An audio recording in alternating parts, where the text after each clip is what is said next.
Oh, dude, this is so good that I'm connecting with you. I'm so happy. Been looking at some of your stuff. You're looking like you got your head switched on right, and you got some really good things going on.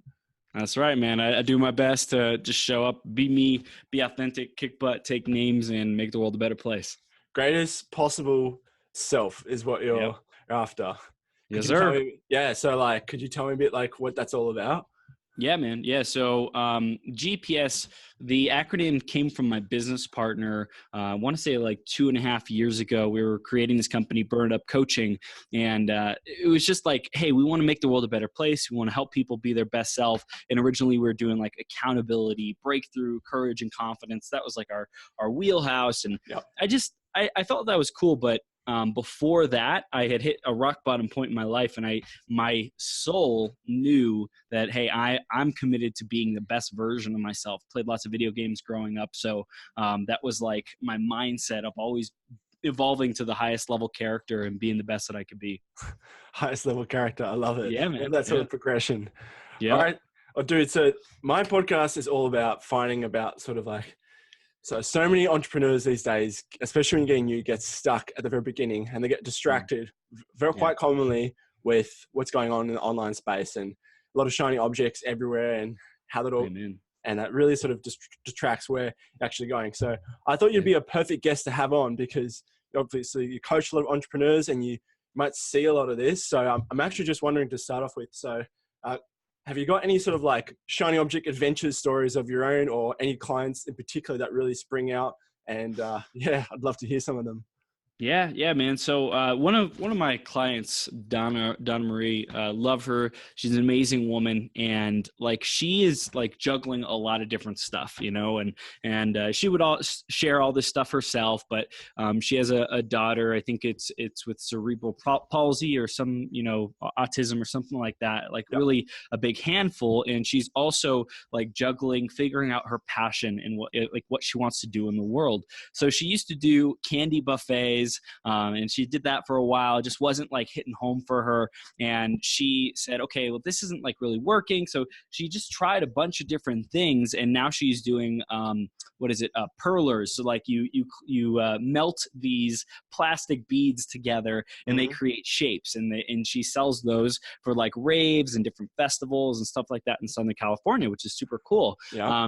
And like, this is just a vehicle for her, right? So all along the time, I'm just teaching her, hey, like, what are the principles of showing up as your greatest possible self? Like, how do you show up day in, day out? How do you responsible for your thoughts, for how you see the world? And you just trust that every step along the way, it's a part of the process. It's a part of your purpose. Like where you're at, for anyone listening, watching right now, like where you're at is like, it's exactly where you need to be. It's exactly where you need to be. Is if you feel like you're in the pits of despair, or if you feel like you're on the top of the mountain, wherever you're at, it's exactly where you need to be. And simply showing up today and doing your best today, that is your best. So when my clients have been trying to figure out what's their message, what's their purpose, what are they really here to do, I just hold space for them and say, hey, you're on the freaking journey. Just be grateful. How can you appreciate what you have and just keep moving forward? So that's number one, is like when I work with people, it's like I hold space for them. I just have a ton of compassion and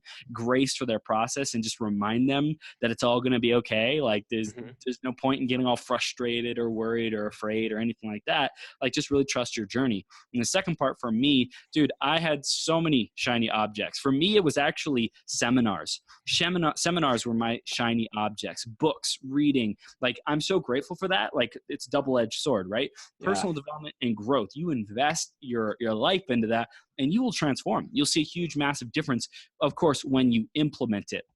For me, I was just going to these things because I wanted to feel like I was confident in something. And I grew up in a student environment, like going to school, got good grades, went to college, got good grades, good enough, like a 3.0 average, like B pluses, A minuses. Yep. And I was good at studying. So the seminar room was a place where I felt at home, where I felt like I thrived. But when it came to like actually taking the action, I was really afraid, man. Like early on in my career, I was afraid of doing it wrong. I was afraid of hurting somebody's feelings. I was walking on eggshells all the time, and I just didn't own who I was and my value that I brought to the world, and my value just in being me. Like, I didn't have to be someone else. I didn't have to be a millionaire. I didn't have to have 1 million followers. I didn't have to have the woman of my dreams by my side. I'm grateful for all those things, and I didn't have to have them. And so it was a huge lesson for me, man. For sure. That's really insightful. I really want to dive a bit deeper in sort of like this shiny object of seminars. That's an unusual one. That's a good thing to go into though. Normally it's like, people go down like a Facebook ad funnel, like, why did I just buy this course or something? But like, at least it's something productive that you're doing. So tell me a bit. So like at what seminar in particular were you just like, okay, something's triggered in my head and I realized like, okay, I've got all this facts and stuff, but how do I actually turn it into something I'm actually going to take action and move forward with, and actually stick with one set of ideas and then move forward from there? Yeah, man. So it was probably until about even like a year and a half ago. I've been on my entrepreneurial journey for about 7 years, and about a year and a half ago, it really hit me because I was doing my own 12-hour live stream, my own 12-hour personal development marathon, Becoming Your Greatest Possible Self. We've interviewed like 570 leaders, role models, experts, people who are changing the world, done 104 of these 12-hour live streams, and I love it. Nice. I eat, sleep, breathe, making a huge impact in the world and helping other people get their message out. When I was doing that, I recognized that I was always looking outside of myself for an answer. And even in the seminars, like my aha could have been when I was like $30,000 in debt, because I kept going and investing in all these different seminars and things to be able to like grow myself, right? It's like that could have been the aha. Someone could see that as, hey, that's you're paying your way. You got to do the journey somehow, some way. And then, some people could say, hey, you got to do what you can, be resourceful. How can you find something and implement it right away and make that profitable? Because I don't think people have to invest so much money just to get a return on in the investment.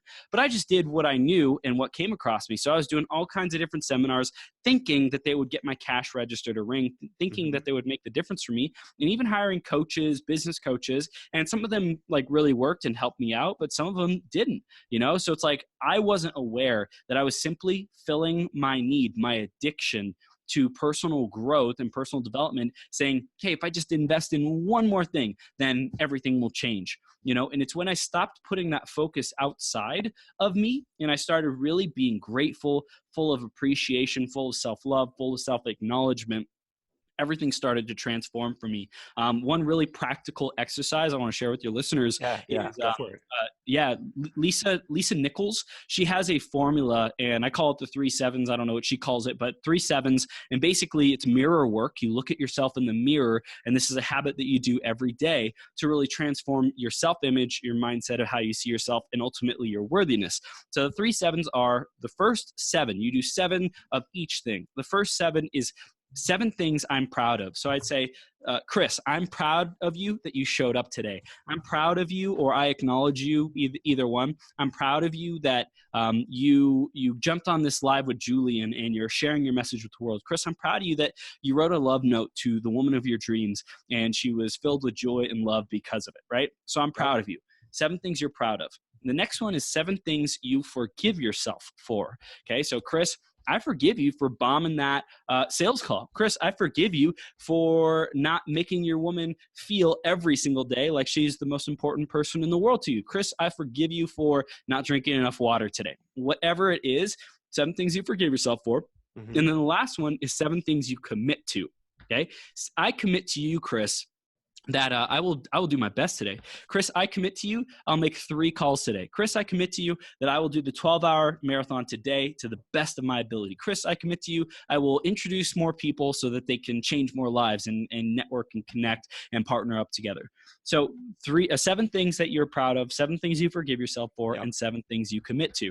Now, here's why I say those things. One, a lot of people don't celebrate themselves. So when you start to celebrate yourself, especially on the entrepreneurial journey, it can feel very lonely. It can feel very depressing because you suck at it most likely in the beginning, right? Most people are not trained to be successful entrepreneurs and business people. We're trained to be mediocre, to fit in, and to get good grades and check the box, but not be too radically extraordinary, because then our peers will judge us, you know, like, oh my gosh, he's doing so much. He has so much money, lots of judgment on wealth, all that kind of stuff. I love money. Money's a great thing. So the first is proud. What are you proud of? The second is forgive yourself. We have so many traumas and things stored in us that we have not forgiven ourselves for. Challenges, obstacles, letdowns, regret, shame, guilt, all of it. We get an opportunity every morning in the mirror to let that stuff kind of bubble up and release it so we can be more free. And when we're free, our vibration, our energy goes up. We're able to create more effectively. And then the last one is 7 things you commit to. And a lot of people don't trust themselves. A lot of people don't think that they will follow through subconsciously. They've let themselves down in the past. They've broken their heart, somebody else's heart. You know, they've made wrong moves. They feel like they're not safe to be around, whatever. So making those commitments to yourself every day, saying, I'm going to follow through with this, really starts to build a relationship with our word and our promises, and be able to trust ourselves. That is absolutely awesome. Things you're proud of, things to forgive yourself for, and things you've got to commit to. I love that. Normally I do a bit of journaling practice, but I have not done in front of a mirror. And I actually think that's really good because you get to look at yourself, and dude, it's actually like, I'm looking you in the eye right now and I'm talking to you myself. Yes. That's awesome. Yeah, dude, it's like, it's the most vulnerable place you can be. Like a lot of people, it's like, it might be easy to kind of show up and perform for someone else. Like, dude, this is all from my personal experience. I'm like one of the best performers. That's why I love the 12-hour marathon. Like, put me in a ring, put me on the baseball field, soccer field, football field, whatever. I will, like, I'm an athlete mindset. I'm a competitor mindset. So on the 12-hour marathon, I'm like, dude, I'm going to go 12 hours straight. Let's go. Like, I'm ready for this challenge. I'm ready for this marathon. So for me, that was easy to perform. When I was on coaching calls, oh, Chris sounds like like he's got it all together. But as soon as I jump off, I feel like the biggest failure, the biggest fraud, the biggest imposter, the biggest like loser, right? Because like I'm not asking for help. I don't feel like I'm really making the progress that I know I'm capable of. I'm not where I want to be in my life. Like, this is how I was feeling those years when I was chasing that shiny object to seminars. Mm-hmm. And so it took this work on myself to finally love myself and be great with myself and look myself in the mirror and say, I love you, Chris. You're an amazing human being. You're doing your best every single day, and where you're at is perfect. It's more than enough. How you're showing up, the lives that you're changing, the one person that you talked to today is more than enough. Keep going. That is so awesome. There's a few things I want to maybe go in different directions. The thing that really jumps out for me is like elephant in the room, a 12-hour long podcast marathon. Man, how do you find the focus and the drive to really push through and not? So obviously, like, the person who's first is going to get, in everyone else's mind, the best quality attention, but how do you get that focus and that sort of curiosity keep going until the very last person at the end of that podcast? Dude, I love that you ask it and you said that. Like, that's what most people would think, is that in the first part of the 12-hour marathon, that's going to be the best interview. I've found personally that I get the opportunity to, I'm blessed to. And that's, do you see that evolution of words there? Words create our reality. Mm-hmm. I have to is very, you feel disempowered, you feel constricted, you feel like chained, a prisoner to something. I get to is even better, right? I get to is, it's like a privilege, awesome, cool. I get to do it. And then I'm blessed to, and shout out to Valerie Adams, who came on the 12-hour marathon. She shared that. I think she learned it from her coach. I don't know who she is, but go listen to the interview. You'll find out. But I'm blessed to is like the highest form of, man, I am blessed to do this. I'm blessed to have this conversation with you right now, Julian. I'm blessed to have this drink right by my side, like filling me up. Like, I'm freaking blessed to, right? So in those final hours of the day, I am blessed with the opportunity to generate myself, right? And from start to finish, from 9 a.m. to 9 p.m., I mentioned I'm performing. I am generating myself. I'm creating my reality. And if I say, damn, it's like the second to last interview, it's the last interview of the day, I am exhausted, and I let that come through the microphone and the conversation, I am doing a disservice, number one, to the guest, and number two, to the audience. So that's unacceptable for me. Tony Robbins talks about musts, right? What you must do. For me, it's a must for me to maintain my performance, my focus, my intensity, my energy from start to finish of the 12-hour marathon, and to do everything in my power to not let that come across that I'm drained, I'm losing energy, I'm disinterested, whatever mental crap and fog is coming up. I get to really sort through that on myself and be conscious, be aware of it in the field, and release it and let it go, and remember that I'm blessed to have this conversation. So in reality, sure, there might be a little bit of a difference in terms of my energy from the first conversation to the last conversation. In my mindset, no way. No way. I'm bringing it 110% every single interview from start to finish. It's my full heart, my full soul, my full mind in everything that I do.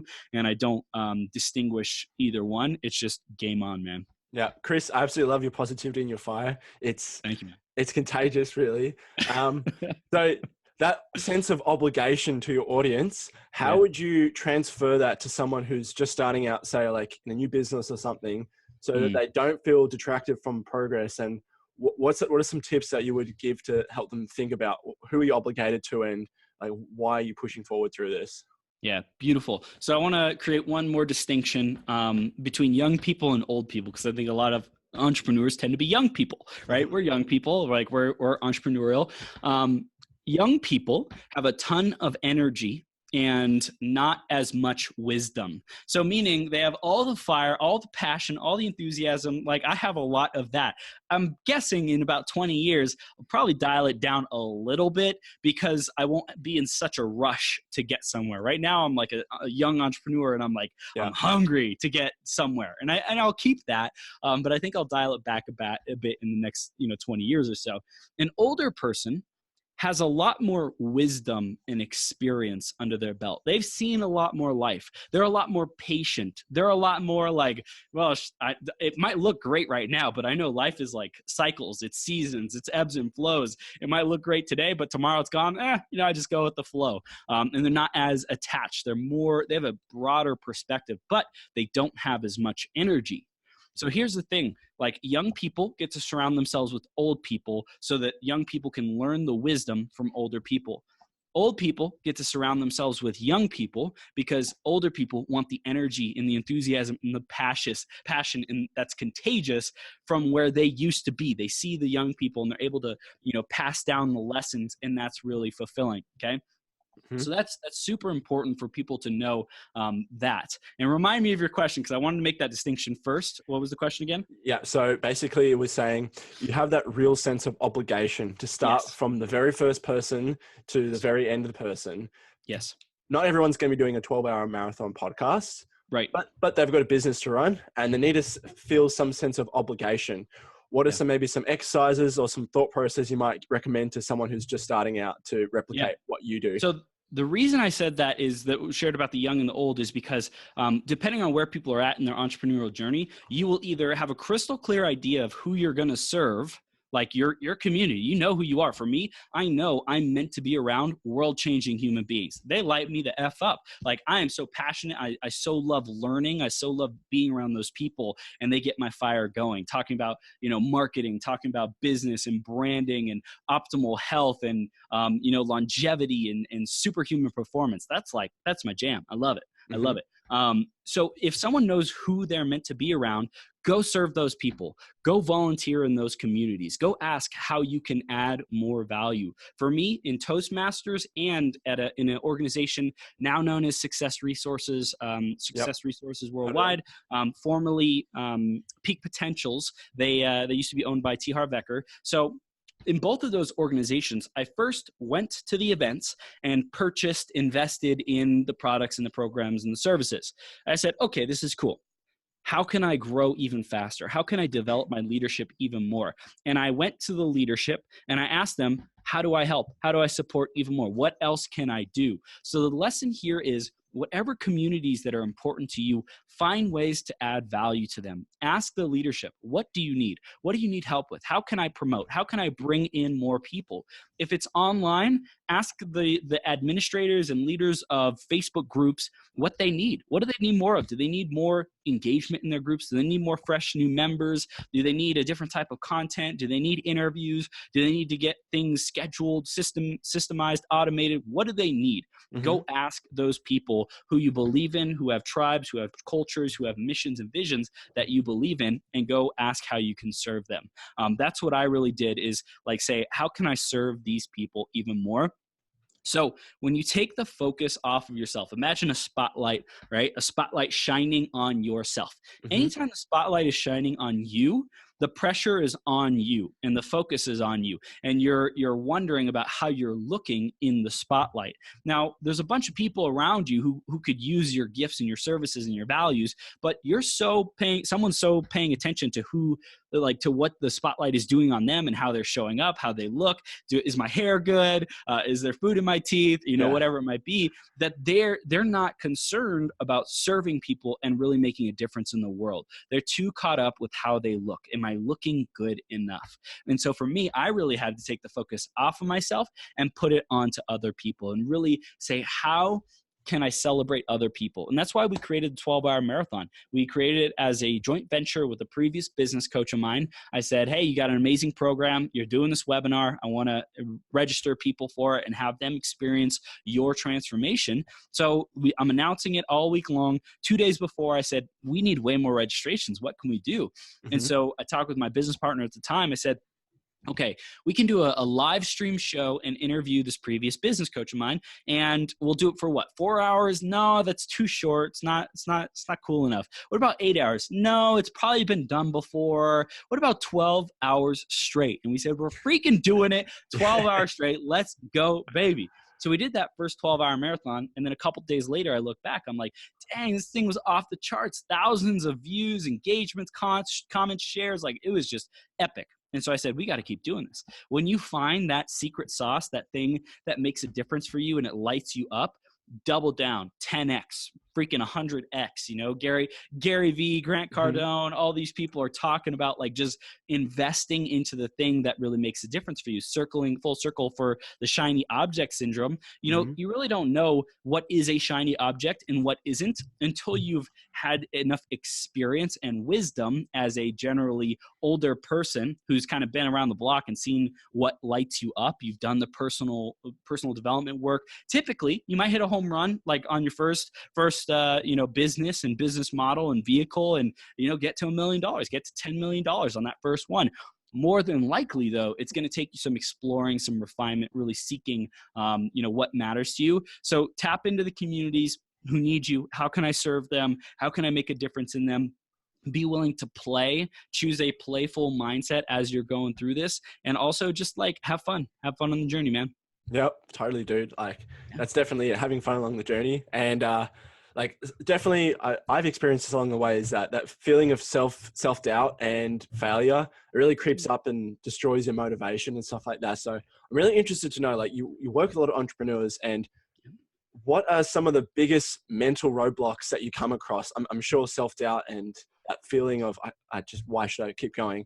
But yeah, I'd love to learn a little bit more about your personal experience, because you hear this a lot more. It's your day-to-day job. Yeah. So adding on to the last one about how to really tap into the fire and the motivation and serving people, as well as this, a woman named Peta Kelly has one of the best versions of this. Peta Kelly wrote, Earth is Hiring. Earth is Hiring. So it's a very new age, conscious, millennial focused book to really empower people in business, in money mindset, and different things like that. So Peta Kelly and Earth is Hiring. And at the end of her book, she talks about these scripts. Writing a script, because we all have challenges with lacking self-belief. I'm not good enough. I'm not ready. I can't charge that, yada, yada, yada, right? Mm-hmm. Oh, he or she is out of my league. They're too popular. They're too in demand. So, I really get an opportunity to focus on this thing called a script. And what it is, it's a vision of your life, 1 year, 3 years, 5 years, however many years from now. You get to look at your life and connect with it. And you actually read this thing either out loud or in your head, and you write out a vision of your life, what it looks like, who you're around, what life is like, who you're being, how you're showing up, like all of it. Oh. And you get connected with this vision. This is your guiding compass. This is your rudder. And if you feel like you're lacking doubt or motivation or anything like that, you are not clear enough. When the how, the why is clear enough, when the why is clear enough, any how can be achieved, right? If you have that crystal clear vision that's pulling you forward, it doesn't matter what is coming up. It doesn't matter what doubts, what limitations, what blocks. You will be resourceful. You will be the person who overcomes that because you see what's on the other side and you're so viscerally connected with it. So I'd really recommend that people get that vision of their life first off clear. And if you don't know, if you haven't ever done this, like just write out, what does your perfect day look like? Mm-hmm. Is it spending time with the man or the woman of your dreams? Is it spending time with your family? Is it traveling? Is it adventuring? Is it speaking on stages? Is it getting onto, Lewis Howes' School of Greatness and being interviewed on his show? Like, what is it for you that is important to you? Like, figure that out, write it out from start to finish, get crystal clear on the detail, and then make every day your pursuit to get closer and closer to that dream day, that best day ever. Wow. You're like a legit motivational speaker on my podcast right now. It's awesome. Let's go, baby. Yeah. Okay, so this is a silly question, but what is your why, and what is the reason that you wake up in the morning and be like, nope, not pressing snooze. I'm going ahead. I'm going to kick butt today. I love this. And it's not a silly question. It's a great question. I did a 12-hour marathon last week that was titled, Does Your Why Make You Cry? So I'm going to give myself total permission to be emotional about this, because if you're not connected with it, if someone's not connected with their why and what really moves them, their driving purpose, then it's just words. And it's not about the right words. It's about the feeling. It's about the emotion. So I'm going to take a deep freaking breath and get present to this, because Julian, I was a 21-year-old man who felt like a boy, who felt like an insecure, lost little boy. And I was really suffering, man. I hit my rock bottom, and I was getting in trouble, doing a lot of partying, a lot of drinking, and drugs. And it was a really challenging time for me. So I got in trouble, and I wake up and I'm in jail. And luckily the charges were dropped. The case was dismissed. Nothing ever went on my record. And I'm beyond grateful for this. But it was in that moment where I felt like the biggest failure in the world. I felt like the biggest disappointment in the world, the biggest screw up, the biggest loser in the world. And I had to call my parents and tell them where I was. And I called them and I said, listen, this is where I'm at. This is what happened. And I just feel terrible having to make this call after all they had poured into me, all the love, man, all the love that they had given me. And to hear my mom say, Chris, we love you and we're going to get through this. Don't worry. We got this. We're still a family. We got your back. For me to know that they still love me after I'd screwed up, for years and years I'd said, screw you, mom and dad, I don't need you. I don't want to have a relationship with you. Basically, I don't care what you've done for me. Screw you, God, screw you, love. I don't need none of it. Right? I'm better than I'm Mr. Macho tough guy. And I was really hurting, man. And when I did that and got that big wake up, I felt something short circuit in my brain say, dude, you think that this is how life has been going on, but it's not. And you totally have it all wrong. You think you've had the puzzle figured out, but dude, you just got a whole new reality broken open for you and stepping into. So it was in that moment I really decided to be a student again, an eternal student, always be growing, always be seeking my best self, my best day ever, my greatest possible self. Yep. And I didn't know how or what that looked like at the time. But I just started showing up, man. I just started saying, hey, if I have this problem, if I've struggled, if I've been lost, if I've felt insecure and doubtful, then I know other people out there have. So what's the best way to serve people? Well, I'm going to go ask what they need. I'm going to take the focus off myself, put the spotlight on someone else, put that attention on them, and go serve them so I can make the difference, man. So my why is knowing where I have been, feeling broken, feeling lost, feeling humiliated, like I'm the scum of the earth, such a loser, and coming back to where I am today, feeling like a fucking champion, feeling like a legend, feeling like every day I wake up and I know that there's people out there who I make a difference in their life, knowing that my podcast is reaching thousands and thousands and thousands of people, knowing that I'm showing up, making the difference. It gets me up out of bed, man. It makes me feel like, man, I got life. I got this beautiful life. I would never throw this away. I would never take it for granted. I would never feel ashamed or guilty about anything that's not working. And so I really like to pass that on to other people because it's a way of being. It's like how I experience and see life through my filter, through my lens. And I want to give that to as many people as humanly freaking possible and give them the technology of personal development, personal growth, because we deserve to be happy. We deserve to be the creators of our reality. So I love empowering people, love giving them the tools so that they can create their reality, man. That's absolutely awesome. And actually never heard of a why going back in time to a more of a traumatic sort of time. Normally it's something that they want to achieve into the future or something like that. But yeah, I really enjoy that. How much time have you got left? Just so I can calibrate this. Yeah, probably got about another 10 minutes. Okay, cool. Yeah. All right. So I want to just shift gears a little bit. And I just want to ask more towards the start of your building your coaching business. And so I imagine it was quite slow at the beginning. And sort of, what was your inner talk when things got tough or you experienced a setback and there was very slow momentum and you just wanted to get things going, but it wasn't working out for you? Could you let me know about that a little bit? Yeah, man. So I was juggling multiple different jobs, trying to pay my rent and keep things moving on that aspect while building a coaching business. I've been doing it for about 4.5 years now. And I just knew that I was meant to serve people through sharing information, right? I think there's a lot of not hypocrisy, but there's a lot of hypocrisy in the world today. A lot of people saying one thing and then doing another, right? It's like, okay, you teach this, but you're acting completely different. But the other thing is I see a lot of judgment and shaming, and it really pisses me off against people who are starting on their entrepreneurial journey, who want to be teachers, who want to be coaches, who want to be service providers, and maybe they're not the best. Maybe they still have some freaking room for growth. I get it.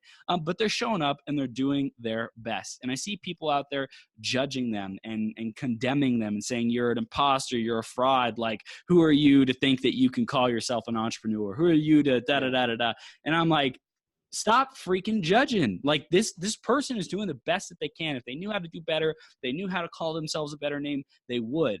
So I really have such a big heart for those people who are who just show up.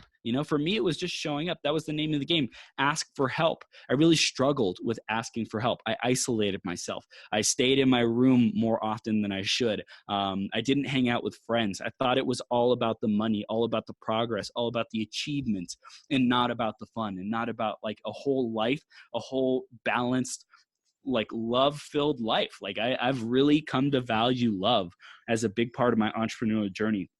And I think that love can look a lot of different ways for people. Love can look like a romantic relationship. Love can look like looking at yourself in the mirror and saying, I'm proud of you. I love you. I forgive you. I commit to you, whatever it might be. And love could also look like service. It could look like, hey, love for me is when people give me gifts. Love for me is when people take time out of their day to call me. Love for me is when I do a 12-hour marathon and serve my audience. It really looks different for everyone. So I think that the biggest challenge was feeling like I wasn't doing enough. And when I fucking got in the moment, like, hey, this moment is everything. Yesterday is gone. it's gone. Like I can't change it, can't do anything else with it. It's gone. It might help to go revisit it and reprogram some of those memories and beliefs that have been keeping me stuck or, kind of carrying forward. That could be valuable, but to have regret or shame or guilt about it, that doesn't serve me. Tomorrow is not promised, right? Like I'm not guaranteed tomorrow. I'm not guaranteed to wake up tomorrow. Who knows? Something in the next hour could happen and it could be a travesty, right? A total disaster. I'm so freaking grateful that it's not going to happen because I'm super blessed and God, universe, source, creator, whatever you want to call it, has super big plans for me to impact the world. But I'm also extremely stoked about the future. Like I'm stoked out of my freaking mind. You mentioned like my why being in the past. I got some big, hairy, audacious goals for the future, man. Augmented reality, personal development, like technology is I love it. I freaking love it. And like expanding human potential. It's like it's such a blast for me. But I really source myself from who I used to be and saying, no more of that. This is who I am now. I'm a stand for people to really get their message out. I'm a stand for people to recognize how valuable they are and that they make the difference in one person's life, hundreds, thousands, tens of thousands, billions of people's lives. I don't care, but they get to recognize that they make a difference in people's lives. And that's something that's super important for me, man. Okay. So you mentioned that that you didn't think you were doing quite enough, and that was the real roadblock for yourself. Was there a particular sort of moment or some sort of crisis that happened and you realized you just had to slow down? And was there a particular piece of information or a video you watched that you had to change your course of action? Yeah, man. My best friend, Chris Manos, he told me like, hey bro, you're being a shitty friend. Like that really hit home for me. That when people tell me and I'm getting reflections back to me that I'm not showing up, that I'm not making people feel included, that I'm not staying connected, I'm not being a good friend. Like that's feedback, and for a long time I didn't own it. For a long time I said, oh, he doesn't understand, he doesn't get me, all these excuses, justifications, and stories about why he is out there and I'm in here. Yes, I had to protect my vision and my dream. And I really was afraid of someone else coming in and imposing on me, on my time, on my values. I was super insecure. I was like really doubtful of myself, and I wasn't having fun because I felt like I wasn't doing enough. So every time my friends would ask me, do you want to hang out? I said, no, like I got to keep working. Like my parents, they'd invite me to the cabin that I'm at right now when I was, 10 years ago, 10 years ago. And I would say, no, I got to keep working. Like I need money. Money's the priority. Like I wouldn't go hang out with family because money was a priority. And I've just totally revamped my value system and what's important to me. And now I value like the intimate inner circle more than anything. Like having all these amazing connections and friends and associations from the 12-hour marathon and awesome guests. Like heck yeah.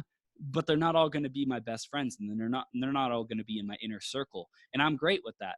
I've come to the point where it used to be quantity over quality, and now it's quality over quantity. And I really value my inner circle, man.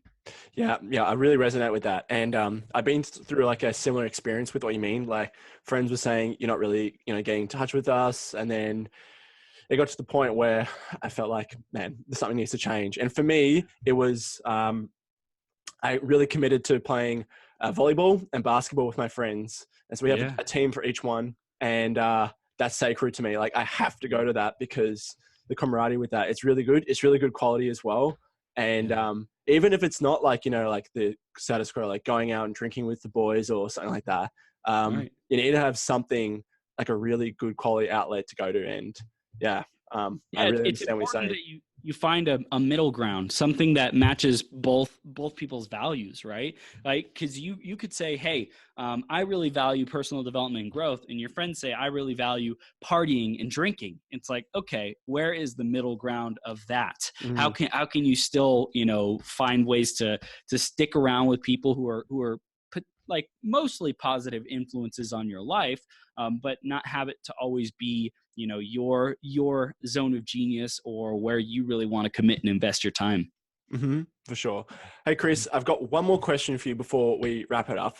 Yeah. So in the world of, lots of Instagram ads, Facebook ads, getting bombarded with loads of distraction, what is the number one distraction that you see all your entrepreneur clients facing, and how do you tell them to block it off and ignore it?